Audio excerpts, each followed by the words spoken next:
Je m'appelle Odile, je suis d'une famille chrétienne et catholique. Quand j'ai eu 12-13 ans, par contre, j'ai eu un grand rejet de l'Église pour tout un tas de raisons et donc j'ai plus du tout été en lien avec la pratique de la messe. Et puis j'ai continué mon petit bonhomme de chemin, mais donc très très loin de tout cela. Et puis un jour, en 2008, je dois aller à Rome et quelques jours avant mon départ à Rome, j'ai appris que le pape Benoît XVI venait à Paris. Et cette idée d'accueillir le pape Benoît XVI à Paris ne m'a plus du tout quittée. Je me suis rendu compte que pour moi, finalement, la meilleure manière d'accueillir Benoît XVI à Paris, c'était d'aller à la messe, parce que même si j'y allais plus beaucoup, c'était la seule chose que je comprenais et que je connaissais, parce que tout le reste, ça me dépassait. Et donc, je suis allée à cette messe de Benoît XVI sur les Invalides. Donc, c'est un rassemblement avec énormément de monde. Moi, je n'avais pas du tout conscience qu'il pouvait y avoir autant de monde. Les chiffres disent qu'on était 200 000 personnes. Donc, pour moi, je croyais vraiment qu'on serait 3 pelés et 4 tondus. Et là, le pape Benoît XVI propose un temps de prière, un temps de silence. Et là, j'ai été complètement retournée parce que 200 000 personnes en silence, c'était juste inouï, incroyable. Et surtout, ce qui m'a vraiment touchée, c'est que ce silence, il était habité. Ce silence, il était léger. Ce silence, il nous portait.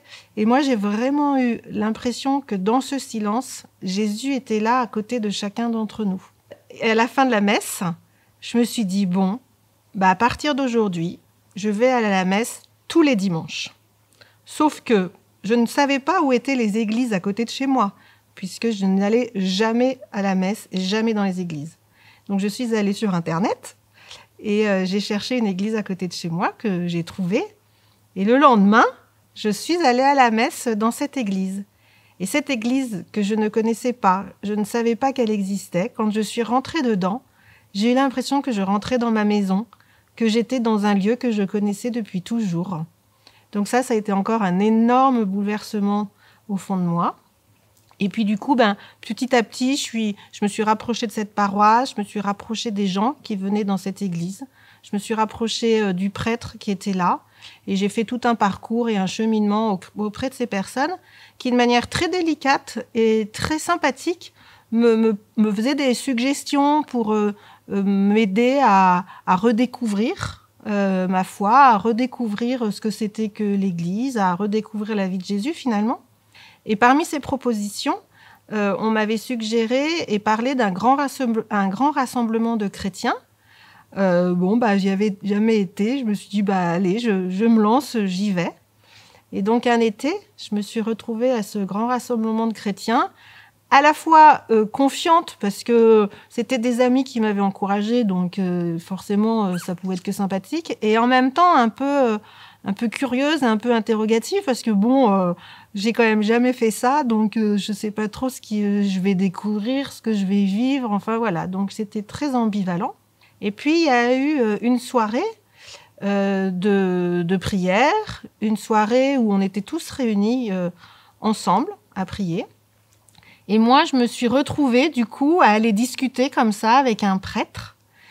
Et j'ai bien évidemment aucun souvenir de ce que j'ai raconté à ce prêtre. Je me souviens juste que je lui ai déposé des gros cailloux et que, à travers ce prêtre, j'ai vraiment entendu Jésus qui me parlait et Jésus qui me disait « Viens, suis-moi ».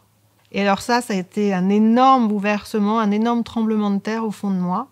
Parce que pour la première fois, je sentais que je rencontrais une personne en vérité, une personne juste, une personne bonne, une personne qui m'aimait. Et puis pour la première fois aussi dans ma vie, je sentais quelqu'un qui venait combler mon vide, qui venait combler ma solitude de célibataire. Et pour moi, ça a été vraiment une grande joie et une grande transformation. Et puis du coup, depuis, Jésus est vraiment mon ami au fond de mon cœur. Et je m'attache à le rencontrer le mieux que je peux, parce que c'est pas toujours évident. Mais en tout cas, il est là, quoi qu'il se passe dans ma vie.